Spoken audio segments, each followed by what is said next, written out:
नमस्कार दोस्तों, मेरा नाम है अतुल और आपका हमारे YouTube चैनल पर बहुत बहुत स्वागत है। दोस्तों, आप सब जानते हैं कि कल मैंने एक नया टॉपिक स्टार्ट किया था जिसका नाम है मुग़ल साम्राज्य अकबर।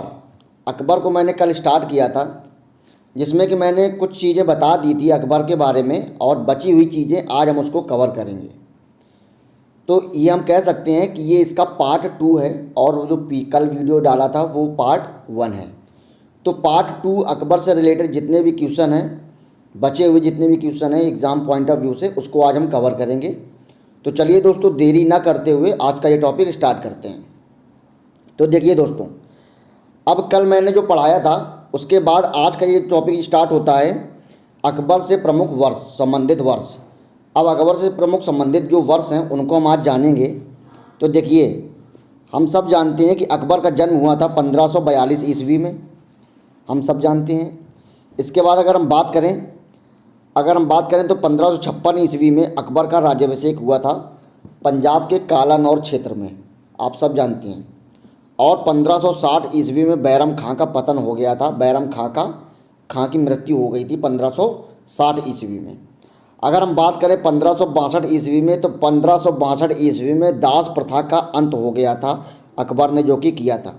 ये वेरी मोस्ट इम्पॉर्टेंट है, ये कई बार एग्ज़ाम में पूछ चुका है कि दास प्रथा का अंत कब हुआ था। तो वो है 1562 ईस्वी में अकबर के द्वारा। ठीक है, तो ये आप लोग याद रखिएगा।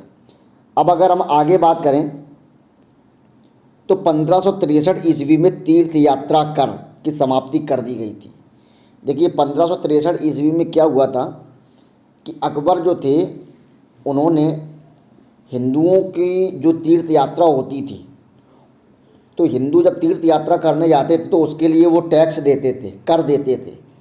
तो अकबर को ये जब ये अकबर को ये बात पता लगी तो उसको बड़ा ही ख़राब लगा। तो उसने क्या किया कि तीर्थ यात्रा कर जो हिंदुओं की थी वो उसको समाप्त कर दी थी। तो ये भी काफ़ी इम्पोर्टेंट है, इसको भी आप लोग याद रखिएगा।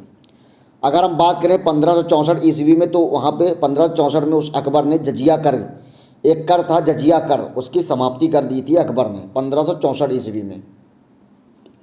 अगर हम यही बात करें 1571 ईस्वी में, तो 1571 ईस्वी में फतेहपुर सीकरी इसकी स्थापना की थी और उसे राजधानी बनाया था अकबर ने। तो फतेहपुर सीकरी की स्थापना 1571 ईस्वी में अकबर ने बनाया था और उसको राजधानी भी बनाया था। अगर हम यही बात करें 1573 ईस्वी में, तो देखिए 1571 में फतेहपुर सीकरी और 1573 ईस्वी में बुलंद दरवाज़ा का निर्माण करवाया था। अब अगर बोल दिया जाए बुलंद दरवाज़ा कहाँ है, तो फतेहपुर सीकरी में ही है। ठीक है, तो बुलंद दरवाज़ा का 1573 ईस्वी में उसने निर्माण करवाया था। तो ये भी काफ़ी इंपॉर्टेंट है, एग्ज़ाम में कई बार आ चुका है, इसको भी आप लोग याद रखिएगा। अब अगर हम बात करें आगे, तो 1575 ईस्वी में उसने क्या किया था, इबादत खाने की इसने स्थापना की थी। देखिए, इबादत खाना क्या होता था, धर्म से रिलेटेड था। तो वहाँ पे धर्म से संबंधित बातें की जाती थी, मौलवी मौलानाओं को बुलाया जाता था और उनसे ये धर्म के बारे में वाद विवाद होता था अकबर के सामने। ठीक है, अब अगर हम यही बात करें तो 1578 ईस्वी में उसने इबादत खाना सभी धर्मों के लिए खोल दिए गए। मतलब वहाँ पे अब पहले मुस्लिम सिर्फ बैठते थे, मुस्लिम मौलाना बैठते थे, अब सभी धर्मों के लिए खोल दिए गए।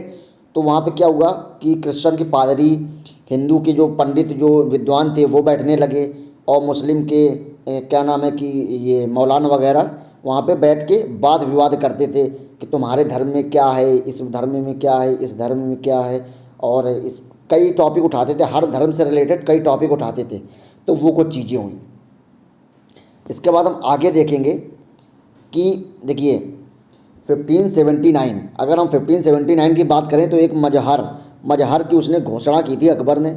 अगर हम यही बात करें 1580 ईस्वी में, तो दहसाला बंदोबस्त लागू की थी टोडरमल के माध्यम से। ठीक है, टोडरमल कौन थे, उनके आर्थिक सलाहकार थे टोडरमल, नवरत्नों में शामिल थे, वो हम आगे जानेंगे। तो टोडरमल के सहायता से अकबर ने दहसाला बंदोबस्त की स्थापना की थी और 1580 ईस्वी में ये की थी। अगर हम यही बात करें 1582 ईस्वी में दीन ए इलाही, देखिए दीन ए इलाही की स्थापना की थी। ये वेरी मोस्ट इंपॉर्टेंट है, इसको भी आप लोग याद रखिएगा। तो 1582 ईस्वी में दीन ए इलाही की स्थापना की थी। अगर हम यही बात करें दीन ए इलाही है क्या, तो दीन ए इलाही एक टाइप का धर्म है। ठीक है, तो ये दीन इलाही एक टाइप का धर्म है और ये धर्म ज़्यादा प्रचलित नहीं हुआ। दीन इलाही ये गिने चुने लोगों ने, लगभग 18 से 20 लोगों ने इसको स्वीकार किया था, ठीक है। और अगर हम यही बात करें तो और एक वो थे कवि थे, उनका नाम है बीरबल, ठीक है। कवि नहीं थे, बीरबल जो थे, उन्होंने, बीरबल हिंदू थे, तो बीरबल ने भी दीन इलाही की धर्म को स्वीकार किया था। तो एक क्वेश्चन ये भी कभी कभी बन जाता है कि दीन इलाही धर्म को स्वीकार करने वाला एकमात्र हिंदू कौन था, तो वो था बीरबल। इसको हम आगे भी जानेंगे, ठीक है। अगर हम यही बात करें 1583 ईस्वी में, तो 1583 ईस्वी में इलाही संवत की शुरुआत की थी। इलाही संवत की अगर बात करें तो एक टाइप का ये देखा जाए तो कैलेंडर था ये, उसकी शुरुआत की थी 1583 ईस्वी में। अगर हम यही बात करें तो 1585 ईस्वी में लाहौर राजधानी परिवर्तित की थी अकबर ने, ठीक है। अगर हम यही बात करें 1601 ईस्वी, तो 1600, आप सब जानते हैं कि 1601 ईस्वी में एक युद्ध हुआ था जिसको हम कहते हैं असीरगढ़, ठीक है, असीरगढ़ का युद्ध। तो अकबर का वो असीरगढ़ का युद्ध कौन सा युद्ध था, वो अंतिम युद्ध था। तो 1601 ईस्वी में असीरगढ़ का अकबर का अंतिम युद्ध था, इसको भी आप लोग याद रखिएगा। अगर हम यही बात करें अकबर की मृत्यु कब हुई थी, तो अकबर की मृत्यु 1605 ईस्वी में अकबर की मृत्यु हो गई थी। तो ये कुछ प्रमुख वर्ष थे अकबर से रिलेटेड। अब हम आगे ये देखेंगे कि अकबर के द्वारा प्रमुख सुधार क्या क्या किए गए, तो हम ये जानेंगे। देखिए, अब इसमें अकबर ने 3 सुधार प्रमुख किए, एक सैन्य सुधार, समाज सुधार और भूमि सुधार। तो सैन्य सुधार, भूमि सुधार और समाज सुधार में हम ये जानेंगे ये कैसे कैसे सुधार थे। तो देखिए, सबसे पहले अगर हम बात करें सैन्य सुधार की, तो सैन्य सुधार कैसा सुधार था, इसमें क्या क्या उसने सुधार किए। सैन्य मतलब सेना, ठीक है। तो सेना में उसने क्या क्या सुधार किए, उसने मनसबदारी की व्यवस्था लागू की उसने, ठीक है, मनसबदारी की उसने व्यवस्था लागू की। और घोड़े को दागना, घोड़े की पहचान के लिए घोड़े को दागा जाता था, तो मनसबदारी की व्यवस्था, घोड़े को दागना, होलिया लिखना और सजदा करना। सजदा करने का मतलब ये है कि जो नौकरशाही होते थे, नौकर वगैरह होते थे या कोई भी व्यक्ति होता था, तो जब दरबार में राजा के सामने पेश होता था तो सजदा करता था। सजदा कैसे करते थे, वो थोड़ा झुक के उसको महाराजा या राजा की सजदा करते थे। तो ये है सजदा करना।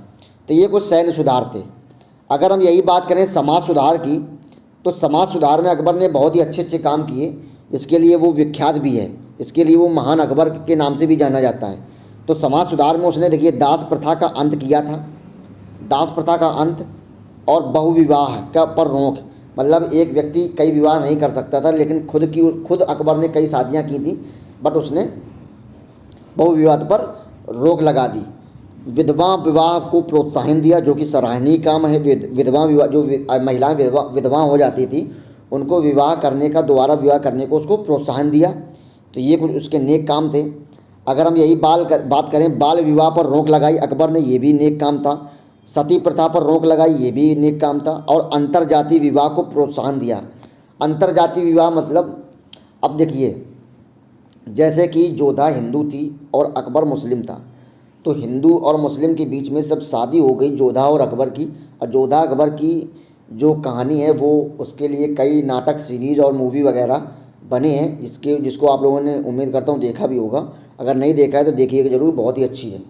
तो अकबर और जोधा की जो स्टोरी है, उससे वो प्रेरित होकर उसने क्या किया कि अंतरजातीय विवाह जो होते थे, मतलब अलग अलग जाति धर्म में जो विवाह होते थे, उसको करने के लिए उसने क्या किया, प्रोत्साहन किया।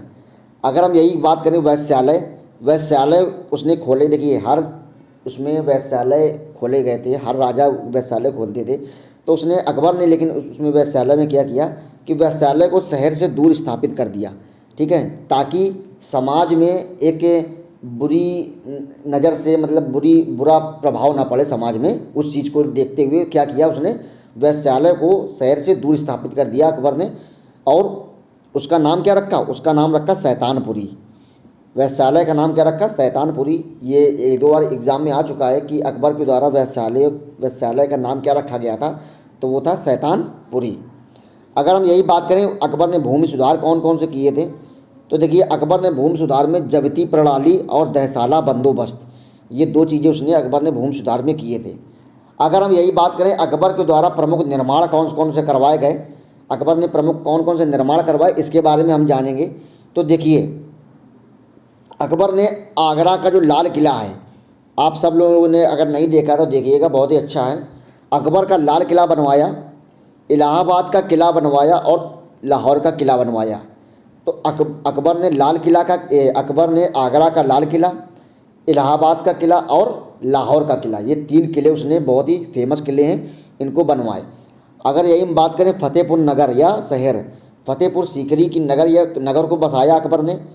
अगर हम यही बात करें दीवाने खास, तो दीवाने खास को इसने निर्माण करवाया, पंचमहल का निर्माण करवाया और जोधाबाई का महल का निर्माण करवाया। जोधाबाई का जो महल था उसका निर्माण करवाया और बुलंद दरवाज़ा जो कि फतेहपुर में स्थित है, बुलंद दरवाज़ा का उसने निर्माण करवाया अकबर ने।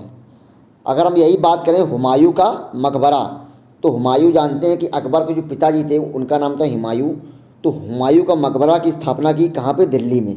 तो ये एग्ज़ाम में अनेकों बार पूछ चुका है कि हुमायूं का मकबरा कहाँ स्थित है, तो वो है दिल्ली में। ठीक है। अगर हम यही बात करें दोस्तों अकबर के दरबार में प्रमुख चित्रकार कौन कौन से थे, तो हम ये जानेंगे कि अकबर के दरबार में प्रमुख चित्रकार कौन कौन से थे। तो देखिए, अब्दुल समद, दसवंत, वसावन अकबर के प्रमुख चित्रकार थे। तो अकबर के प्रमुख चित्रकार कौन कौन से थे, अब्दुल समद, दसवंत और वसावन अकबर के प्रमुख चित्रकार थे। अगर हम यही संगीत में बात करें कि संगीत में प्रमुख चित्रकार संगीत में प्रमुख कौन कौन से थे और अकबर को कौन सा संगीत वाद्य यंत्र बजाना पसंद था, तो देखिए संगीत में अगर हम बात करें तो संगीत में अकबर को नगाड़ा बजाना बहुत पसंद था। नगाड़ा, उम्मीद करता हूँ नगाड़ा आप लोग जानते होंगे, एक ड्रम टाइप का होता है, पुराने ज़माने में होता था, आज भी कहीं कहीं जो जहाँ पे यूपी साइड में ये नगाड़ा देखने को ज़्यादा मिलता है, जहाँ पे नौटंकी वगैरह होती है उसमें नगाड़ा को बजाया जाता है। तो अकबर को नगाड़ा बजाना बहुत पसंद था। अगर हम यहाँ पे बात करें कि अकबर के दरबार में प्रमुख संगीतकार कौन कौन से थे, तो वहाँ पे देखिए तानसेन, बैजू बाबरा, बाज बहादुर और बाबा रामदास आदि अकबर के समकालीन थे, ये प्रमुख संगीतकार थे।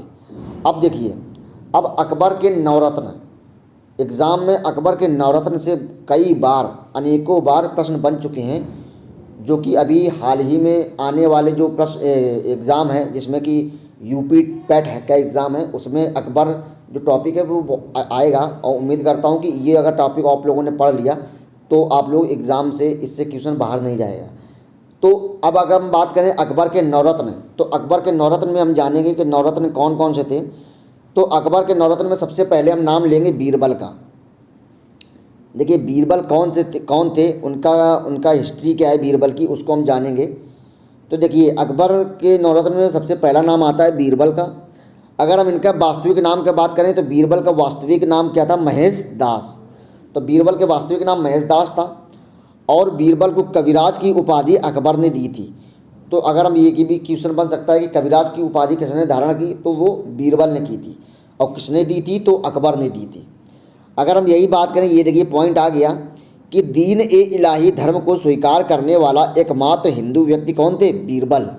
तो दीन ए इलाही धर्म को स्वीकार करने वाले एकमात्र हिंदू व्यक्ति बीरबल थे। इसके बाद हम दोस्तों आगे देखेंगे, अब हम ये देखेंगे अकबर के बीरबल की मृत्यु कैसे हुई। तो देखिए यूसुफ जाई कबीला नाम का एक व्यक्ति था, तो उससे क्या हुआ कि बीरबल उससे लड़ते हुए उनकी मृत्यु हो गई। तो यूसुफ जाई कबीला से लड़ते हुए बीरबल की मृत्यु हो गई। अब अगर हम अगला नाम की बात करें तो अगला नाम आएगा अब्दुल रहीम खान खाना। अब्दुल रहीम खान खाना कौन थे, तो हम सब जानते हैं कि अब्दुल रहीम खान खाना बैराम खान जो कि अकबर का संरक्षक था उसका पुत्र था। तो अब्दुल रहीम खान खाना बैराम खान का पुत्र था और गुजरात विजय के बाद अकबर ने अब्दुल रहीम को खान खाना की उपाधि दी थी। तो अगर ये भी पूछ सकता है कि अब्दुल रहीम को खान खाना की उपाधि किसने और कहाँ पे दी, तो अब्दुल रहीम को खान खाना की उपाधि अकबर ने दी थी और गुजरात विजय के बाद दी थी। और अब्दुल रहीम की अगर बात करें तो ये कवि और साहित्यकार अब्दुल रहीम था।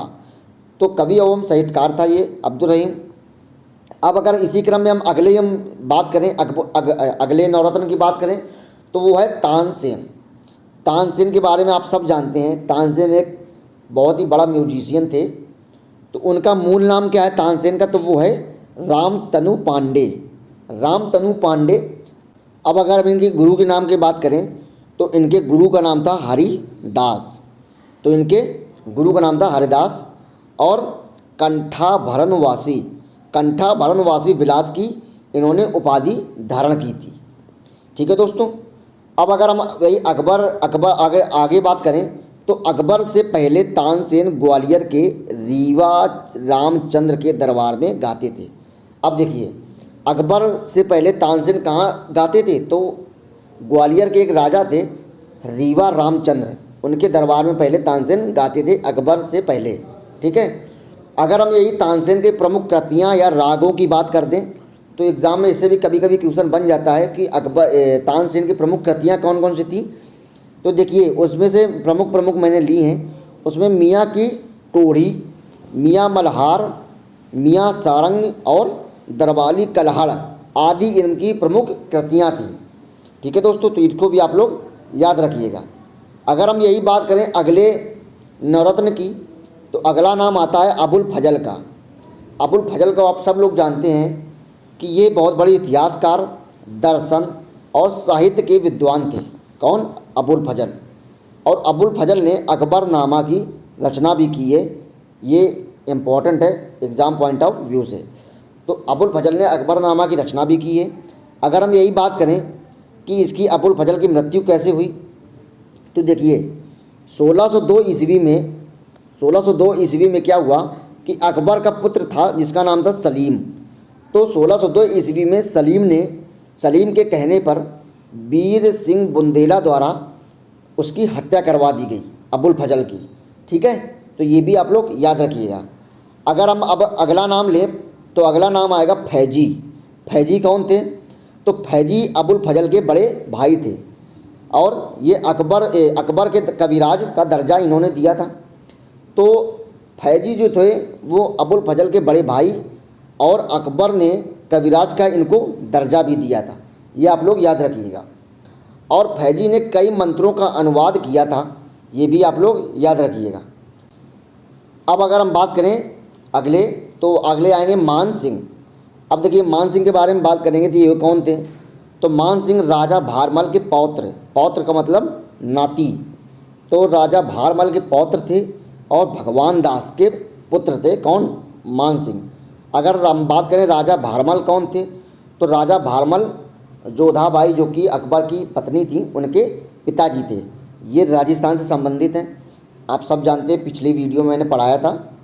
तो मान सिंह राजा भारमल के पौत्र और भगवान दास के पुत्र थे। और मान सिंह जो थे बहुत ही साहसी सेना नायक थे। तो इसको आप लोग याद रखिएगा। अगर हम अगले नवरत्न की बात करें तो वेरी मोस्ट इम्पॉर्टेंट है टोडरमल, जो कि इससे क्वेश्चन हमेशा आते रहते हैं। टोडरमल ने क्या किया कि सबसे पहले तो इन्होंने दहसाला बंदोबस्त, जो कि हम पीछे पढ़ते हुए चले आ रहे हैं, दहसाला बंदोबस्त को इन्होंने लागू करवाने में इन्होंने हेल्प की। और अकबर के समय कई भूमि सुधार किए गए, उसमें उन्होंने मदद की। किसने? टोडरमल ने। और शेरशाह सूरी के दरबार में इनको पहले अनुभव भी था। मतलब अकबर के दरबार में के आने से पहले ये क्या थे? शेरशाह सूरी के दरबार में ये काम करते थे। क्या नाम है कि उसमें अर्थशास्त्री के रूप में ये पहले शेरशाह सूरी के दरबार में पहले काम करते थे। बाद में शेरशाह सूरी की मृत्यु के बाद में ये क्या हुआ कि ये अकबर के दरबार में आए और अकबर के कुनबे में ये शामिल हो गए। तब ये अकबर के कुनबे में शामिल हो करके कई भूमि सुधार और दहसाला बंदोबस्त को इन्होंने अकबर के माध्यम से लागू करवाया। अब अगर हम यही बात करें अगले जो नवरत्न हैं उनका नाम है मुल्ला दो प्याजा। तो मुल्ला दो प्याजा कौन थे? तो देखिए, मुल्ला दो प्याजा बहुत ही बुद्धिमान और वाक्पटुता थे। बुद्धिमान थे और वाक्पटुता मतलब जिसको हम बोलते हैं डिस्कशन, जिसको हम बोल सकते हैं इंग्लिश में, वो थे। मतलब बात विवाद बहुत अच्छा करते थे ये। ठीक है। अगर हम यही बात करें हकीम हुमायूं कौन थे? तो हकीम हुमायूं जो थे वो रसोई घर के प्रबंधक थे।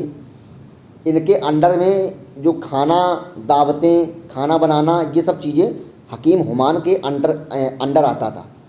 तो ये कुछ पॉइंट थे दोस्तों। उम्मीद करता हूँ कि आपको ये पॉइंट समझ में आए होंगे। और इसी के साथ ये जो टॉपिक है ये ख़त्म होता है। और जितने भी अकबर से रिलेटेड जितने भी टॉपिक बन सकते थे, मैंने दोनों वीडियो मैंने कवर किए। उम्मीद करता हूँ कि आपको समझ में भी आया होगा, क्योंकि मैंने तो पूरी कोशिश की है आप लोगों को समझाने की। तो दोस्तों आज के लिए बस इतना ही, लेकिन जाने से पहले आप लोग मेरे इस चैनल को सब्सक्राइब ज़रूर कर दीजिएगा और बेल आइकन भी दबा दीजिएगा और ढेर सारा प्यार अपना दीजिएगा।